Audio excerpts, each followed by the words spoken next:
that is, again, very rich in the symbol systems of the time in which they're written. And it's kind of wonderful how they actually each speak to each other. I love it when readings really do intersect and braid together so nicely.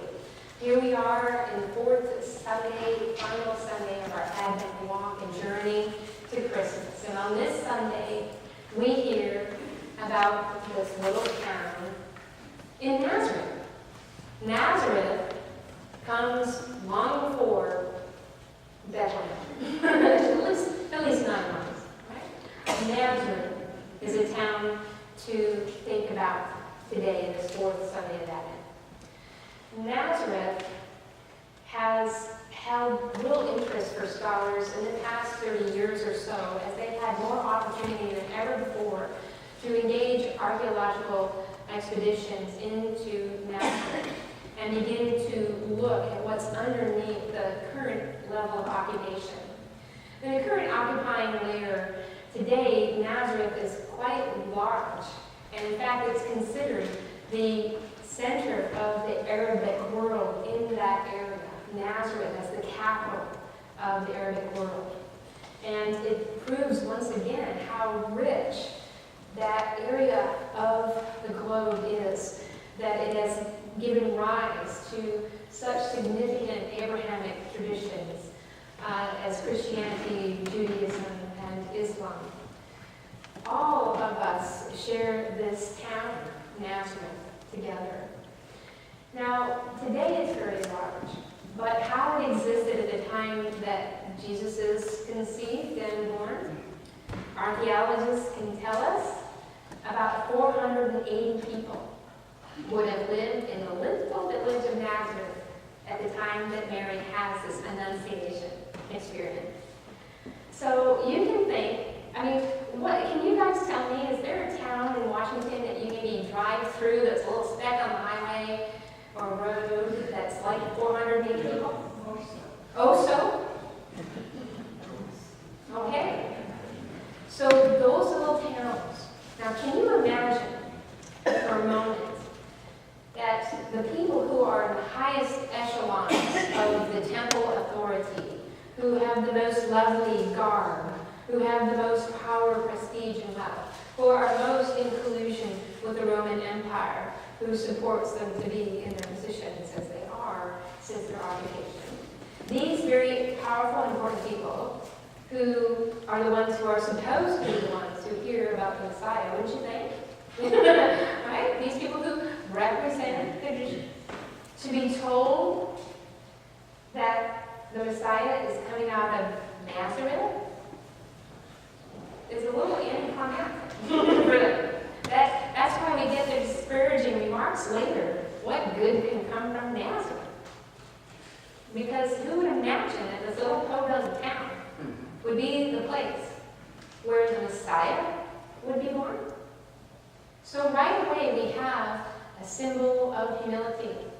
Bingo.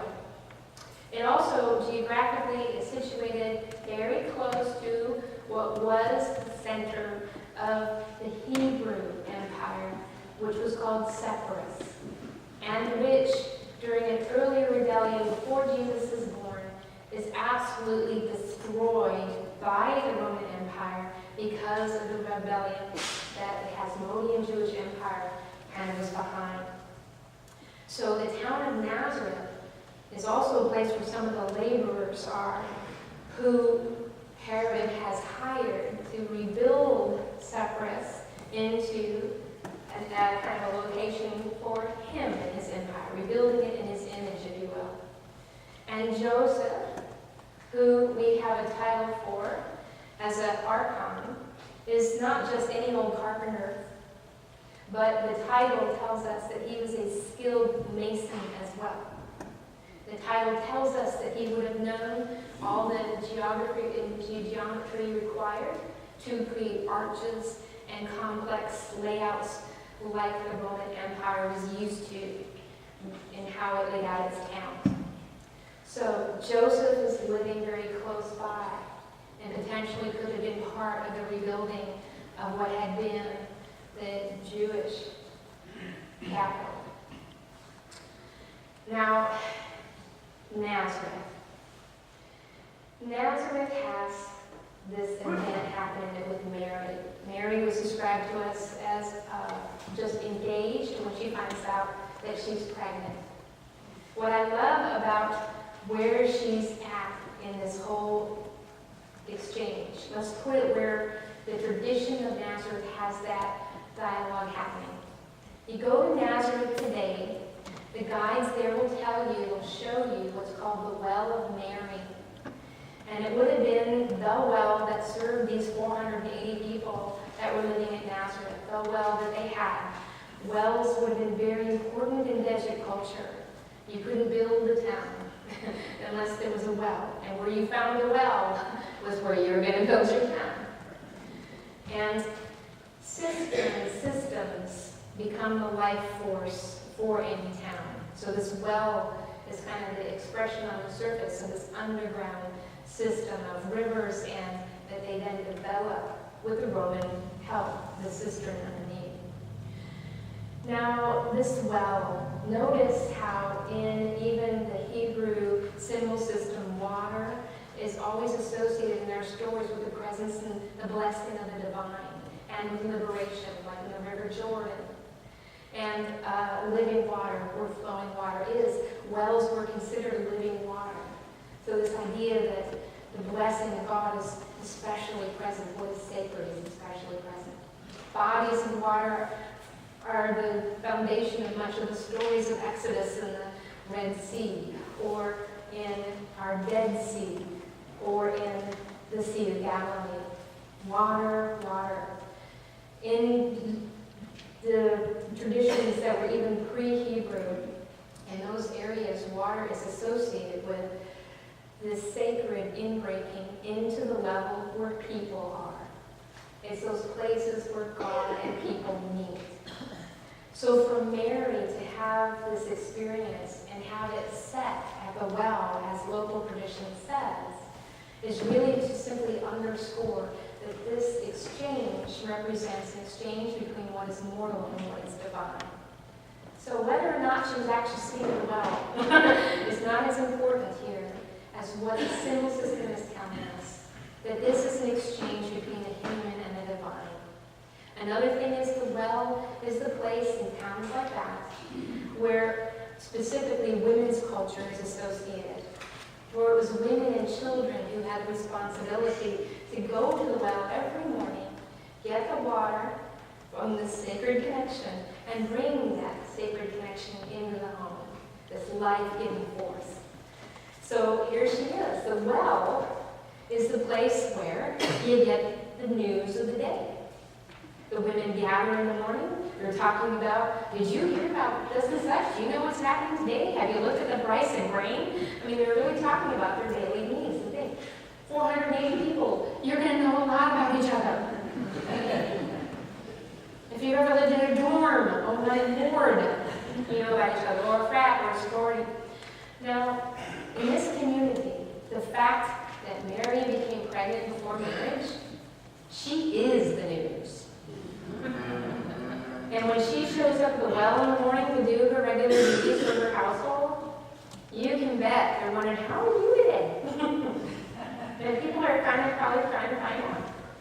Now, whether or not people would have initially believed in the story that she had had an encounter with the sacred was pretty much up for grabs. What do you think?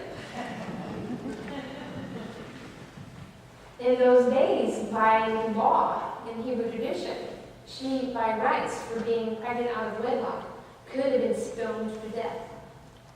That was the punishment. So it becomes very important that she has the protection of Joseph as her fiancé to say it's okay. Without that protection, she's up for grabs, really. And so it's huge news, and it's very important for Joseph to claim her and protect her.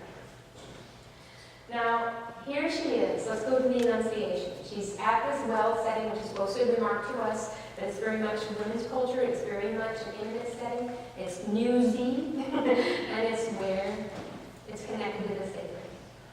And she has this exchange with the angel Gabriel in our story.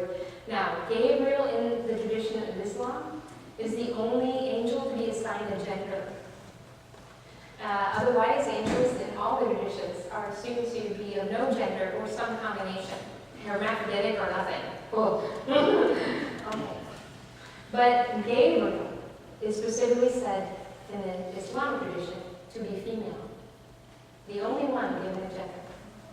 So this is important because we have this women's culture coming along, right, in our part of our study. So two women sitting here talking together.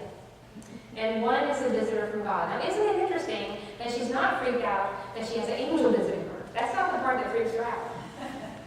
In fact, there's a whole other strain of tradition in the Gnostic Gospels that very much tells stories of Mary having regular encounters with angels and divine beings as a young girl.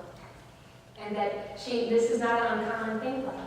What's uncommon is apparently the greeting that this angel gives her. Favored by God.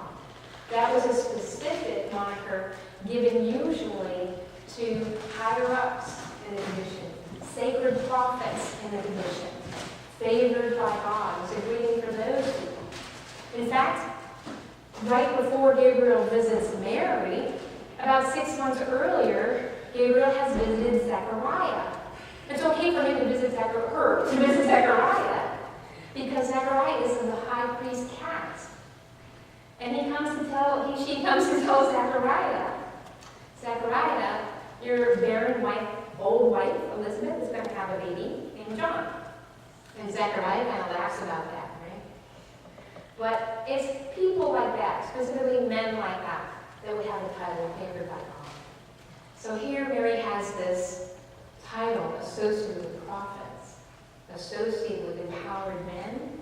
That's a big deal. And she's a wee bit freaked out about it. Now, then this angel proceeds to talk all about how she's going to give birth to God's son and the heir of the throne of David and all this amazing stuff. But that doesn't freak her out. That's not what she responds to. She says, but I'm a virgin. And again, this is a women's conversation. and Gabriel probably laughs at that. And that's why Gabriel tells the story of Elizabeth. God can do all things, honey. God can do all things. And nothing's going to stop this from happening if you're willing. There is a piece of permission there that's implied that she has to say yes. She's not a victim of God. She's a partner, a co-creator in this endeavor. Very, very empowering. And so when she says, she understands, oh yes, God can do that too. Then let it be done. She says she gives her permission to let it be done. Extremely empowering and not a passive moment at all.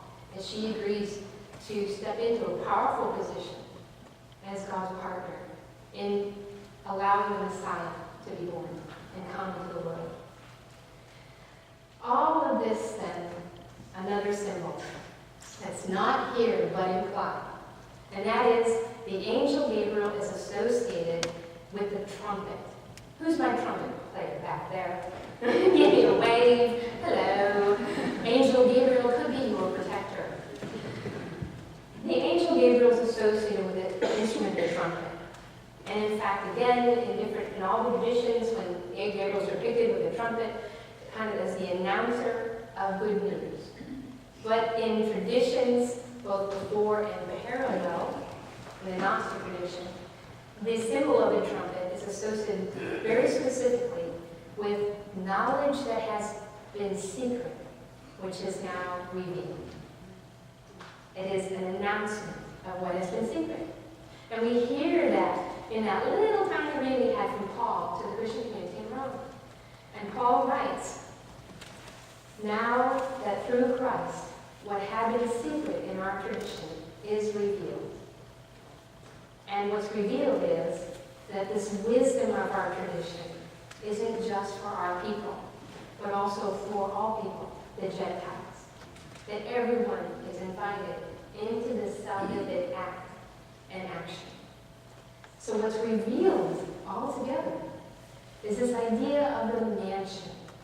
In all the readings, we have this little peek of the mansion. In the Old Testament read by Samuel talks about, has this encounter. He talks about this whole dialogue between David and God. David's kind of saying, I live in this really nice house now that finally settled down out of the desert. Well, gosh, and God is still living in a tent that we drag him around in. I should make a nice house for God. And the prophet Samuel is visited by God in a vision, and God says, go back and tell David that is not what I need. I do not need him to be worried about where I live. In fact, this is about what I'm going to do for him. I'm going to give him a house that has to do with blood, that has to do with something that is time immemorial, that cannot die. I'm going to give him a mansion that will last forever. Fast forward to Gabriel and the conversation with Mary. Essentially, what's being revealed that was secret is that the mansion that God chooses to live in is a womb. God chooses to inhabit a human being. God chooses to be Christ incarnate. God chooses to be born into the world in the most humble aspects ever, into one of the least empowered bodies ever, as a woman's body in that time. God chooses to be the least in bringing forth what is the first. What is the secret in all of that is that we are all included in that by baptism. Again, a source of the divine, a connection through water, through time and space and stories into the here and now of your lives and mine. That we are baptized into what Mary has been asked to do. God comes to us in our lives with the same pronouncement and the same annunciation, the same invitation that we can choose to accept or not. Will you bear Christ into the world? Will you allow yourself, whatever ridicule might be involved, whatever judgment will be cast upon you, whatever discrimination, whatever doubt, will you bear the love of God to others in the world and into your own life? Will you believe without seeing any evidence that God can do all things and anything through you? Through you. As Mary said, but I'm a virgin. What is it that you're saying that's the reason why that couldn't be possible? I'm too young. I don't know enough. I doubt it. I don't have much money.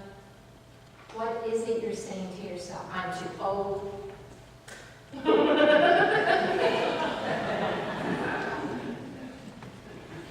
Whatever that question is for you, the invitation is to say, okay, I set those self-doubts aside.